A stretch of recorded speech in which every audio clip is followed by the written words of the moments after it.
우리가 당분간은 교회에 오셔도 소독제 씻으시고 마스크 다 쓰시고 들어오실 때 열 체크하는 것도 응해 주시고 그러면 좋겠어요. 나라에 사는 거는 우리가 지키는 게 좋겠고, 온도 체크하는 것도 접촉하는 게 혹시 어떠실까 해서 접촉하지 않고 온도 재는 것도 구입했습니다. 그러니까 우리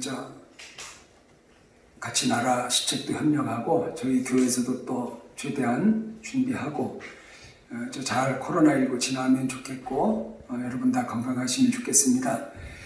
주보 1면을 먼저 보고 오늘 자녀들을 축복하신 예수님, 주보 1면입니다. 우리 성경 마태복음 19장 나와 있는데 같이 한번 읽겠습니다. 그때의 시작. 그때의 사람들이 예수께서 안수하고 기도해 주심을 바라고 어린아이들을 데리고 오매 제자들이 꾸짖거늘 예수께서 이르시되 어린아이들을 용납하고 내게 오는 것을 금하지 말라. 천국이 이런 사람의 것이니라 하시고 그들에게 안수하시고 거기를 떠나시니라. 아멘. 유대 사회에 안수하고 기도해 주는 거, 이거 아무 때 아무나는 아니었어요. 그런데 부모가 자녀를 위해서 머리에 손을 얹고 안수하고 기도해 주는 것은 종종 나와요. 족장들도 그렇고, 그리고 예수님 때도 종교 지도자 어른들한테 때가 돼서 부모들이 자녀들을 데리고 와서 안수기도 해주세요 하는 것은 일반화되어 있기 때문에, 그래서 예수님한테 자녀들을 데리고 와서 일부러 안수기도 해주세요 하고 부모들이 왔는데 제자들이 그걸 말렸어요. 안 된다. 예수님 그렇지 않아도 바쁘고 한데 아이들까지 안 된다 이랬어요. 그런데 예수께서 제자들을 꾸짖으시고 데리고 와라. 기꺼이 아이들에게 일일이 머리에 손 얹고 안수해 주시고 부모들의 요청을 들어주셨습니다. 오늘 어린이 주일인데 우리 자녀들을 위해 안수하는 마음으로 기도하는 시간 먼저 가지려고 합니다. 왜 이 부모들이 자녀를 위해 기도하는 게 중요한가? 왜 믿음의 부모들이 자녀를 위해서 꼭 기도해야 하는가? 이거 다시 한번 우리 마음에 새겼으면 했어요. 그 1면의 두 번째 단락, 신명기 11장에 주보 1면 계속 보는 겁니다. 신명기 11장에서 두 땅, 곧 애굽 땅과 가나안 땅이 나옵니다. 두 땅이 살아가는 방식이 서로 판이하게 다릅니다. 인간에게 가능성을 두고 인간의 노력과 열심으로 스스로 세운 계획을 성취하기 위해서 살아가는 땅이 바로 애굽 땅입니다. 그러나 이스라엘이 들어가야 할 땅은 애굽과는 전혀 다른 삶의 방식, 즉 하나님의 은혜로 살아가는 땅입니다.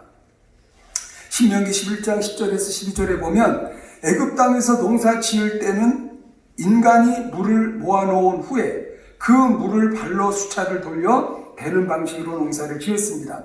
인간의 수고와 노력으로 농사를 짓는 땅이라는 것입니다. 그러나 가나안 땅은 하늘에서 내리는 비를 흡수하는 땅이라고 합니다. 즉 물을 모아놓을 수도 없고, 따라서 인간이 발로 수차를 돌려서 물을 댈 수조차 없는 땅입니다. 그러면서 12절에서 내 하나님 여호와께서 권고하시는 땅이라 새초부터 새말까지 1년 내내 내 하나님 여호와의 눈이 항상 그 위에 있느니라고 합니다. 가나안 땅은 인간의 수고와 노력이 아니라 1년 내내 지키시는 하나님의 은혜로 살아가는 땅입니다. 따라서 이스라엘 백성은 가나안 땅에 들어가서 자기들의 수고와 노력으로 살려고 하는 애굽 방식을 그대로 도입하면 안 됩니다. 그것은 은혜의 땅이 거부합니다. 여호와의 눈이 항상 지켜보시고 보살피는 땅이기 때문에 항상 주님의 은혜로 살아감을 잊지 말아야 하는 땅입니다. 우리의 자녀들을 애굽 땅에서 키울 것입니까? 가나안 땅에서 키우실 것입니까? 왜 자녀들을 위해 기도해야 하는 이유가 여기 있는 거예요. 애굽 땅은 물이 넉넉해요. 나일강이라고 하는 젖줄이 있어요. 그런데 가나안 땅은 하나님이 약속해 주신 땅인데도 보니까 변변한 강도 없고 물이 어떻게 모아놓고 뭐 저장하고 그럴 지형이 아니에요. 오로지 하늘을 바라봐야 돼. 이른 비와 늦은 비, 파종할 때 비를 주시고 곡식 맺을 때 비를 주시고 그냥 하늘을 쳐다본다는 것은 하나님의 은혜를 구하고 살아야 되는 민족이라는 거예요. 오히려 약속의 땅 가나안에 들어가서 하나님의 은혜만을 바라고 하나님 말씀에 순종하여 살아야 곡식도 주시고 하나님의 복을 누린다. 요새 우리 흔히 아이들 교육을 놓고 할아버지의 재산, 어머니의 정보력, 아버지의 무관심, 이래야 자녀가 좋은 대학 간대요. 거기에 뭐가 있지요? 기도할 필요도 없고 뭐 하나님께 뭘 구할 필요가 없어요. 그냥 돈 있고 정보 있고 결국 인간의 노력으로 자녀들을 잘 키워가려고 하는 마음, 그게 애굽 땅에서 자녀를 키우는 거예요. 그런데 우리는 뭐지요?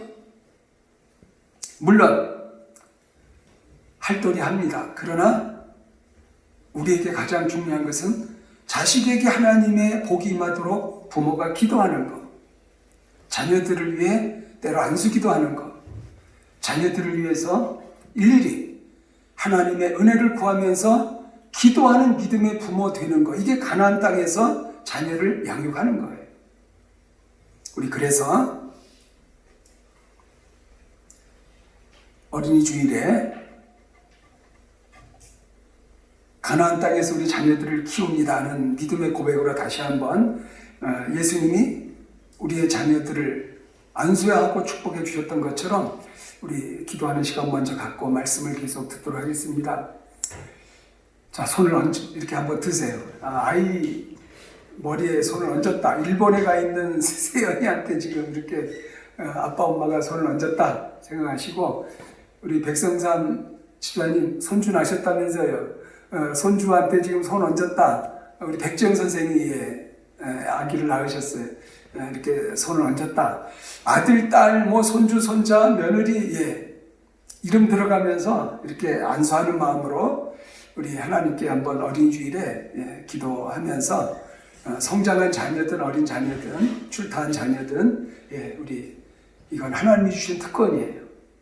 손을 얹고 기도하는 시간 갖게 이름 들어서 같이 기도하겠습니다.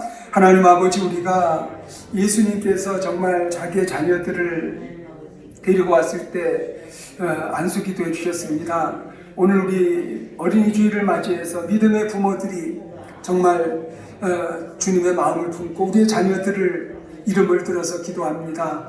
머리에 손을 얹고 이름을 들어서 기도하는 우리 부모들의 기도를 들어주셔서 각 가정에 정말 부모들이 자녀들을 위해 이 시간 손을 얹고 기도합니다.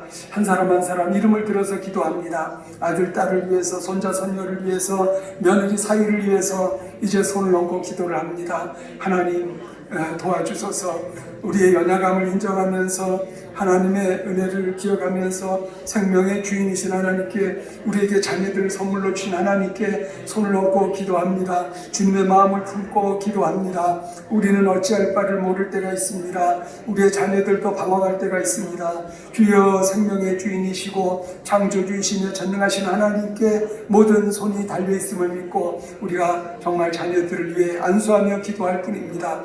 주여, 이 시간에 우리가 정말 입을 열어 기도하는 정말 우리 자녀들 주여 축복하소서 지혜가 자라게 하시고 건강하게 하시고, 정말 우리 자녀들 정말 직장 생업 비롯해서 성장한 자녀들의 가정을 보호해 주셔서 손자 손녀들을 기억해 주옵소서. 아버지, 멀리 있는 자녀들, 출타한 자녀들, 외국에 있는 자녀들까지도 하나님 우리가 이렇게 이름을 들어 머리에 손을 얹고 기도하오니 들어주시기를 간절히 원합니다. 학업을 하는 우리의 자녀들이 있습니다. 주여, 직장 생활하며 직장을 구해야 되는 또 시험을 치러야 되는 자녀들이 있습니다.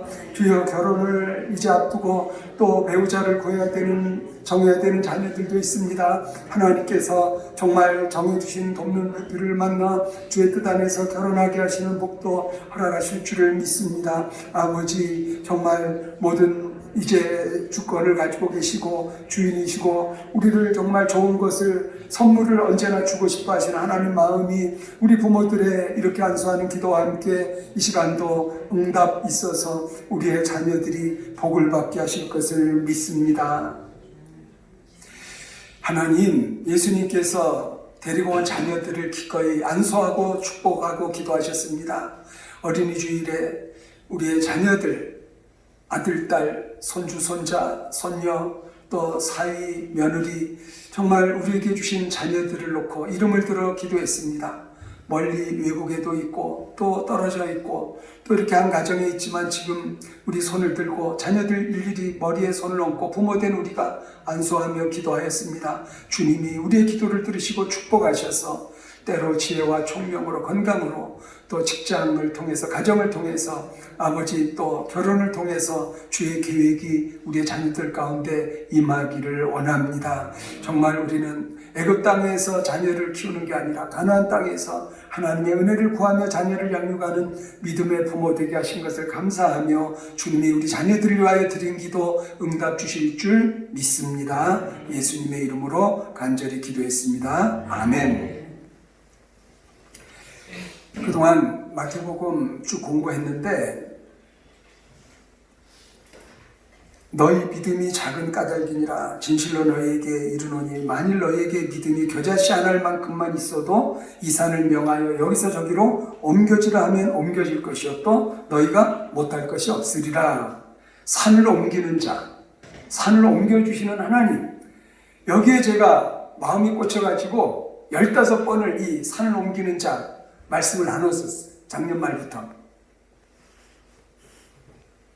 교회의 산, 불가능해 보이는 장애물, 교회의 산, 회복과 부흥, 하나님이 옮겨주소서 하고 기도했고, 여러분 가정의 산, 여러분 개인의 산, 여러분을 올가매고 힘들게 하고 이게 옮겨지는 것 같지 않아서 걱정만 했는데 보니까 겨자씨만한 믿음으로 산을 향하여 명하면 하나님이 그분의 뜻대로 그분의 때에 옮겨주신대요. 불가능한 것이 가능케 되는, 약함이 강하게 되고 부족이 풍성하게 되고 없는 것을 있게 하시는 하나님의 능력으로 우리 앞에, 우리 교회 앞에, 여러분 가정 앞에 산을 옮겨주시는 하나님의 능력을 여러분 끝까지 의지하시기를 바랍니다. 그리고 이제 오늘 18장으로 다시 왔습니다. 고난주간 부활절 절기 다 지나고, 그런데 마침 또 오늘 어린아이 얘기가 나와요. 그래서 어린이주일하고 딱 연결해서 이제 마태복음 18장 이어서 쭉 지나도록 그렇게 하려고 합니다. 마태복음 앞에서 교회가 외부로부터 압력, 박해지요. 유대 종교 지도자들이 또 로마 정치 권력이 교회를 억압을 해요. 그럴 때에 핍박이 와도 흔들리지 말고 전진해라. 그런데 오늘 여기 마태복음 18장은 교회 안에서 일어나는 일들에 대해서 교훈을 주고 있어요. 그래요. 교회 밖에서 교회를 억압하는 일들 있습니다. 그런데 교회 안에서 우리가 지켜야 될 것들이 또한 있는 것입니다. 우리는 예수 공동체, 제자 공동체, 교회는 공동체예요. 제자들의 공동체. 그래서 여럿이 있는데 하나님 자녀들이 모였는데 교회에 주님이 정해주신 질서가 있는 것입니다. 오늘 특히 겸손과 화해 부분에 대해서 한번 배우도록 할 것입니다. 자, 우리 18장 1절 읽어봅니다. 한 절입니다. 시작. 그때 제자들이 예수께 나와 이르되 천국에서는 누가 크니까. 그때에 무슨 얘기냐면 예수님이 지금 예루살렘으로 가고 계세요. 분명히 앞에서 말씀하셨어요. 너희는 나를 누구라고 하느냐? 주님은 그리스도시고 살아계신 하나님의 아들입니다. 너 믿음의 고백 잘했다. 그 고백을 받으시고 십자가를 처음으로 얘기하셨어요. 그리고 십자가를 지러 예루살렘에 올라가세요. 그런데 제자들은 고집을 끝까지 부렸어요. 예수님이 저렇게 말씀을 하시지만 아니야. 이번에 예루살렘에 가시는 것은 왕이 되시는 거야. 왕이 되면 우리 한 자리씩 주실 거야. 그 마음이에요. 그 속셈이에요. 누가 큰 자입니까? 이럴 때 예수님이 무슨 대답을 하기를 기대했을까요? 너야 바로 네가 큰 자야. 그래 걱정 마. 너한테 높은 자리 줄게. 너 무슨 장관 할래? 말만 해. 이렇게 예수님이 대답해 주시기를 바라고 천국에서 누가 큽니까? 하고 질문을 한 거예요. 예수님이 어린 아이를 불러 세우십니다. 자, 2절 읽어봅니다. 2절 한 절입니다. 시작. 예수께서 한 어린아이를 불러 그들 가운데 세우시고 3절 이르시되 진실로 너희에게 이르노니 너희가 돌이켜 어린아이들과 같이 되지 아니하면 결단코 천국에 들어가지 못하리라. 제자들이 머리에 떵하고 망치를 맞은 듯이 충격을 받아요. 자기들의 질문 의도하고 영답함으로 예수님이 엉뚱한 얘기를 하시는 거예요. 충격받는 제자들이 잘못입니까? 예수님이 일관되게 얘기하시는 그분의 말씀이 잘못입니까? 지금 그냥 실물 교훈을 하세요. 마침 어린아이가 하나 있었어요. 가운데 세우시고 제자들 보란듯이 하시고 너희가 돌이켜 이러한 어린아이들과 같이 되지 아니하면 결단코 천국에 들어가지 못한다. 여기서 중요한 것은 너희가 돌이켜 어린아이들과 같이 되지 아니하면, 여기서 돌이키다라는 말씀은 회개하라는 얘기예요. 바꾸라. 마음을 바꿔라. 변화받아라. 너희들 아직도 너희들 고집과 아집과 너희들 욕심으로 꽉 차 있구나. 내가 그렇게 가르치고 그렇게 너희들에게 교훈을 했는데, 물론 여러 종류의 병자를 고치고 귀신을 내쫓고 바다를 잔잔케 하고 오병이어 기적을 행하고 겉으로 볼 때 왕의 자질이 충분하세요. 그런데 예수님은 보이는 나라의 왕이 되시려고 오신 게 아니에요. 이 땅에 보이는 나라와 보이지 않는 진정 하나님 나라, 하나님의 주권이 회복되는 창조주, 진정 하나님 아버지의 뜻이 이루어지는 하나님 나라 건설을 위하여 이 땅에 왔다고 그렇게 말을 했는데, 그리고 그것을 위해 죄 용서 안 받고 하나님 자녀 되는 새로운 질서를 위해 내가 십자가 지러 간다. 내가 십자가 져야 너희들에게 죄 용서가 있고, 그래서 하나님 자녀가 되는 새로운 길이 열리고, 그래서 시작되는 하나님 나라, 그 일을 위하여 내가 왔고, 이제 예루살렘에 가서 그 십자가 지는 제물되는 그것 남아있다 라고 그렇게 말을 했는데, 제자들은 듣고 싶은 얘기만 들어요. 고집을 가져요. 아니야. 예수님 왕이 되고도 남을 뿐이야. 로마를 그냥 멋있게 제압하고 우리나라한테 독립을 주고 우리 유대인을 세계 제1의 나라로 만들고 12제자 우리를 당연히 국무총리 장관 또 높은 자리가 뭐죠? 국정원장입니까? 우리한테 다 요직은 주실 거야. 이 마음이 꽉 차 있었던 거예요. 교회 처음 오실 때 예수 믿고 복 받아야지. 맞아요.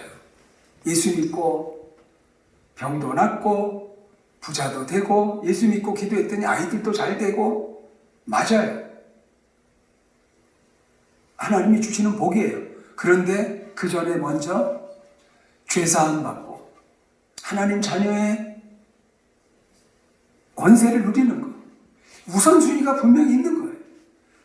제자들은 아직도 다른 생각을 해요. 그냥 세상적으로 출세하고 한이 맺혔었나 봐요. 어부들은 보통 아래 출신이거든요. 그러니까 그때 사회는 너무 계급사회고 신분사회인데 그냥 너무 괄신을 많이 받고 무시당하고 돈 없다고 배운 게 없다고 신분이 천하다고 그래서 그랬는지 예수님 따라다니면서 이분 때문에 우리가 덕을 보고 이분 때문에 출세하겠구나 이 생각이 꽉 차가지고 그동안 한이 다 풀려버릴 기회로 딱 붙들었던 것 같아요. 이제 예수님 예루살렘에 가면 왕이 되신다. 그러면 우리는 드디어 이제 고생 끝, 행복 시작 이렇게 될 거다. 이 고집을 그냥 가지고 있었어요. 예수님께서 돌이켜라, 회개해라. 세상 눈에 보이는 출세, 돈 많이 벌고 건강하고 그것만이 복이 아니다. 그거 이전에 정말 영적인 축복, 죄용사함 받고 하나님 자녀 되는 정말 이 땅에서 천국을 소유하는 하늘의 복, 이게 가장 기본적인 복이고 제일 중요한 복인데 이 복을 너희들에게 먼저 주겠다. 돌이켜라. 너희가 돌이켜 어린아이들과 같이 돼야 된다. 생각을 바꿔라. 4절 읽겠습니다. 4절 한 절 시작. 그러므로 누구든지 이 어린아이와 같이 자기를 낮추는 사람이 천국에서 큰 자니라. 자기를 낮추는 사람. 여기서 낮추다 하는 말. 어린아이처럼 자신을 내려놓고 권위를 내세우지 말고 복종하는 사람이 되라. 빌립보서 2장에 예수님처럼 스스로 자기를 낮추시고 죽기까지 복종하는 그 예수님의 마음, 이게 자기를 낮추는 사람이에요. 이거 쉽지 않아요. 우리는 본성상 높아지고 싶어요. 높아지고 싶어요. 기회만 있으면 높아지려고요. 그런데 문제가 뭐냐? 남을 짓밟고라도 남을 희생시켜서라도 내가 높아지려고 해요. 여러분 이게 죄악에 물든 세상의 시스템이에요. 여러분 세상은 그래요. 그래서 아첨을 해서 줄을 잘 서서 자기가 출세라든가 아니면 남을 짓밟고 희생시켜서 속여서라도 내가 출세를 하든가 돈을 벌든가 비교와 경쟁이 세상 사회 구조예요. 거기에서 낮아지라고요?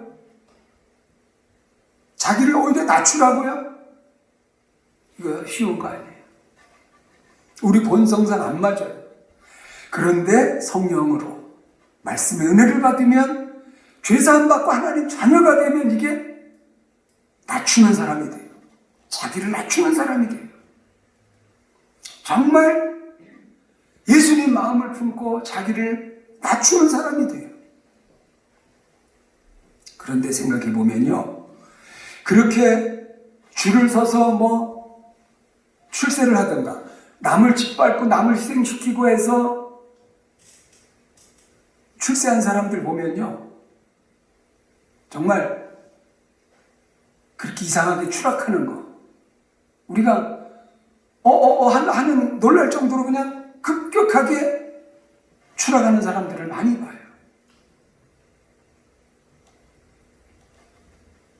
그리고 하나님 없이 아까 말씀드린 것처럼 애굽 땅에서 인간의 노력과 행함으로 얻었다 한들 높아졌다 한들 나중에 보면요 그게 후회스러워. 세상이 금방 지나가고 아이고 일장춘몽이네. 대통령 자리 7년 했다가 내려가 봐야 아이고 이게 아무것도 아니네. 자꾸 후회스럽고 부질없어 보이고 아이고 세상이 이게 아무것도 아닌데 내가 그동안 뭐하고 살았지? 여러분 하나님 없이 자기 능력으로 높아지고 그래서 성취했다 할지라도 하나님 없으면 후회가 와요. 그게 진짜 행복이 아니에요. 그런데 보세요. 정말 말씀에 순종하여 돌이켜서 어린아이와 같이 자기를 낮추는 사람, 예수님 말씀을 통해서 하나님의 은혜를 받아서 정말 자기를 낮추는 사람, 예수님처럼 낮아지고 하나님 말씀에 죽기까지 복종하는 사람, 한마디로 정말 말씀에 의지하여 겸손한 사람이 되면 하나님이 높여주세요. 하나님이 겸손한 자를 높이세요. 그런 사람은 누구도 못 막아요. 그런 사람은 추락이 없어요. 하나님이 높여주셔서 하나님이 쓰시는 사람 되면 당할 사람이 없습니다. 요셉이나 다니엘이 그랬어요.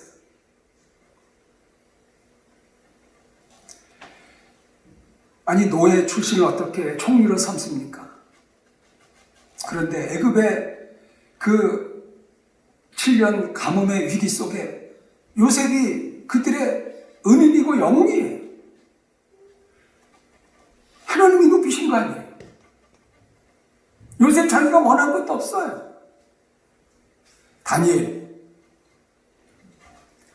글쎄, 왕이 4번 바뀐 게 아니라 제국이 3번, 4번 바뀌어요. 바벨론에서 뭐 페르시아로 뭐 이렇게 왕조 자체가 바뀌는데도 다니엘은 총리가 돼요. 왜일까요? 하나님이 높이시니까. 하나님이 유대 백성을 보호하시기 위해서 다니엘을 높여주신 거예요. 왕들이, 신하들이 찾아와서 총리를 하게 해요. 다니엘이 원해서가 아니에요. 다니엘이 뭐 줄을 서서가 아니에요. 다니엘이 무슨, 하나님이 높이셨어요. 당할 사람이 없어요. 정적들이 많았지만 겸손한 사람, 하나님의 뜻에 부합해서 자기를 정말 낮추는 사람, 하나님이 높이시니까 그 높아진 자리에서 자기 욕심을 챙기는 게 아니라 하나님을 위해서, 자기 동족을 위해서 선한 영향력을 미쳐요. 자기를 총리 삼아준 나라도 잘 살게 하고, 자기 백성, 요셉이 자기 형제들을 살리고, 다니엘이 자기 동족 유대인을 살리잖아요. 자기가 높아지려고 하다가 추락하거나 허물을 느끼고 하나님 앞에 낮아져서 겸손해서 하나님이 높여주시면 하나님의 뜻을 이루어드리고 자기도 살고 이웃도 살고 교회도 살고. 정말이지, 이 나라 정치 지도자들 중에 정말 겸손해서 하나님이 높여서 하나님이 쓰시는 지도자들이 생겨날 수 있기를 바라고, 우리 교회 안에서도요, 자기를 낮추고 정말 겸손한 사람 교회 안에 있어야 된다는 소리예요. 이거는 무슨 목사고 뭐 장로고 권사 직분 때문이 아니고 정말 은혜 받아가지고 자기를 낮출 줄 알고, 그래서 기회 있으면 남을 높여주는 정말 겸손한 사람, 자기를 낮출 줄 아는 사람, 그래서 하나님이 쓰시는 사람이 교회 안에 있어야 된다는 소리예요. 그런 분들 앞으로 여러분 다 되시기를 바랍니다. 5절 읽겠습니다. 5절 시작. 또 누구든지, 5절 시작. 또 누구든지 내 이름으로 이런 어린아이 하나를 영접하면 곧 나를 영접하리니. 여기서 어린아이를 영접하면 주님을 영접하는 거예요. 교회도요, 무슨 세상에 유력한 사람, 뭐 국회의원, 뭐 의사, 뭐 박사, 뭐 교수, 뭐 부자, 뭐 재벌, 이런 사람들이 오면 굳이 또 허리 숙여서 인사하고, 애들이 오거나 뭐 허름한 사람 오면 괜히 무시하고. 교회는 그래서 안 된다는 거죠. 왜? 어린아이를 주의 이름으로 영접하는 게 예수님을 영접하는 거예요. 그러니까 교회는 그냥 인격 그 자체, 세상은 좋은 차 타고 뭐 큰 집에 살고 뭐 권세가 있고 많이 배우고 이런 사람을 대우해 주지만, 교회도 똑같아서는 안 된다. 교회는 그냥 사람 자체를 존중해야 하고, 그 사람이 얼마가 있든 뭐 높든 낮든 그냥 사람 자체를 존중해야 하는 마음, 그게 예수님이 원하시는 마음이다. 자, 6절 읽겠습니다. 6절 한 절 시작. 누구든지 나를 믿는 이 작은 자 중 하나를 실족하게 하면 차라리 연자 맷돌이 그 목에 달려서 깊은 바다에 빠져지. 이제 작은 자 얘기가 나와요. 나를 믿는 이 작은 자 중 하나를. 앞에 어린아이, 이제부터 작은 자. 그러니까 교회 안에서도요, 초신자든가 교회 안에서도 약한 자, 뭐 약점이 있는 분, 가난한 분, 실족하게 하지 마라. 그냥 교회 안에서 작은 자를 실족하게 하지 마라. 여기 실족하게 한다는 건 죄짓게 하는 거예요. 믿음이 자라지 못하도록 방해물이 되는, 먼저 믿은 사람이 그 교회 안에 성도가 글쎄 작은 자를 그렇게 실족하게 하는 일 있을 수 있다는 얘기예요.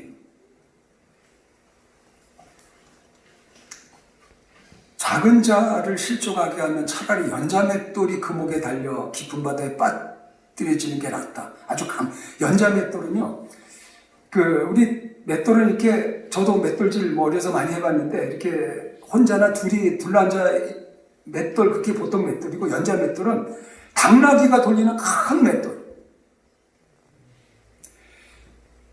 이런 큰 맷돌을 들고 바다에 던져지래. 이건 여지없이 수장돼서 죽으라는, 로마 시대에 이런 사용법이 있었대요. 그러니까 십자가 사용법, 이 연자맷돌을 목에 매서 바다에 던져지는 이 사용법이 당시에 있었는데, 무슨 큰 죄를 지은 사람이 아니라 작은 자 한 사람을 실족하게 하면 연자맷돌 메고 바다에 던져버려라. 이렇게 작은 자를 실족시키지 마라 이거죠. 7절 읽겠습니다. 7절 시작. 실족하게 하는 이들이 있음으로 말미암아 세상에 화가 있도다. 실족하게 하는 일이 없을 수는 없으나 실족하게 하는 그 사람에게는 화가 있도다. 서로 약한 자가 작은 자가 시험에 들 일이 있을 수 있다. 세상 구조가 그렇다는, 세상에 화가 있다. 세상은요 자꾸만 없는 분, 못 배운 분, 약한 분들을 자꾸 무시해요. 그래서 세상은 심판받아야 돼. 그래서 세상이 코로나 바이러스 같은 것으로 인해 3번씩 경고를 받아야 돼. 여기 세상에 화가 있다. 그런데 또 하나, 실족하게 하는 그 사람에게도 화가 있대요. 무슨 얘기죠? 작은 자를 실족시키는 그 사람에게도 화가 있어. 그러니까 실족하게 하는 세상이 화를, 또 실족하게 하는 그 사람에게 하나님의 심판이 있다는 얘기예요. 이게 무서운 얘기예요. 작은 자 한 사람 실족하게 하면 하나님이 기억해서 심판을 주신대요. 8절 시작. 만일 내 손이나 내 발이 너를 범죄하게 하거든 찍어내버리라. 장애인이나 다리 저는 자로 영생에 들어가는 것이 두 손과 두 발을 가지고 영원한 불에 던져지는 것보다 나으니라. 여기 손발 찍어내버릴 정도로 실족시키는 일 조심해라. 9절입니다. 9절 시작. 만일 내 눈이 너를 범죄하게 하거든 빼어내버리라. 한 눈으로 영생에 들어가는 것이 두 눈을 가지고 지옥불에 던져지는 것보다 나으니라. 여러분, 눈하고 손발 역할이 뭐가 다를까요? 그 해석한 것을 저도 공감하면서 소개하고 싶어요. 여기 눈으로 남을 실족하게 하는 것은 지도자, 목사같이.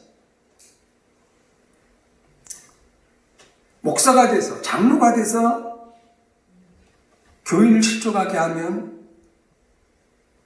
벌 받는다. 그리고 여기 손이나 발, 평신도들이 실족하게 해도 이거는 하나님이 기억한다. 우리 10절 한 절, 다음 절입니다. 시작. 삼가 이 작은 자 중에 하나도 없이 여기지 말라. 너희에게 말하노니 그들이 천사 하늘에서 하늘에 계신 내 아버지의 얼굴을 항상 보였느니라. 여기에 근거해서 수호 천사 얘기가 나오는 거예요. 한 사람 한 사람, 작은 사람이면 가난한 사람이든 하나님이 돌보신다. 여기서 중요한 것은 작은 자일지라도 누구라도 무시하지 마라. 예수 믿는 사람이면 사람을 무시하는 것은 기본이 안 돼 있다는 얘기. 예수 믿으면서 어떻게 남을 무시하느냐 하는 얘기. 십자가 사랑의 은혜를 받고 나 같은 죄인이 구원받아서 하나님의 은혜를 안다면 아무리 약한 자라도 나보다 못한 사람일지라도 업수히 여기면 안 된다. 사람 무시하면 안 된다. 교회 안에서 사람을 실족시켜서 안 된다. 12절 읽어봅니다. 12절 한 절 시작. 너희 생각에는 어떠하냐. 만일 어떤 사람이 양 100마리가 있는데 그 중에 하나가 길을 잃었으면 그 99마리를 산에 두고 가서 길 잃은 양을 찾지 않겠느냐. 13절 진실로 너희에게 이르노니 만일 찾으면 길을 잃지 아니한 99마리보다 이것을 더 기뻐하리라. 14절 이와 같이 작은 자 중에 하나라도 잃는 것은 하늘에 계신 너희 아버지의 뜻이 아니니라. 잃은 양을 찾고 찾아야 된다. 교회 안에서 잃은 양 돌봐야 된다. 한 사람이라도 잃어버려지는 거 하나님 뜻이 아니다. 그러니까 먼저 믿은 사람이 어쨌든 실족시켜서 믿음이 떨어지게 하는 것 하나님이 원치 않는다. 여기 지금 오늘 어린아이나 작은 자나 잃은 양이나 교회 안에 약한 사람, 초신자, 뭔가 교회 안에 자기가 그저 부족하다고 해서 하나님 앞에 조심조심 나가는 그런 사람들 절대 상처 주지 마라. 절대 상처 주지 마라. 그래서 겸손하라는 일. 겸손하면 이런 일이 있을 수 없는데 교만하면 자기도 모르게 상처 주고 실족시킨다. 다음 주 한 번 더 언급을 하겠는데요. 우리 교회 안에서 한 지체된 우리 모두 서로 소중히 여기고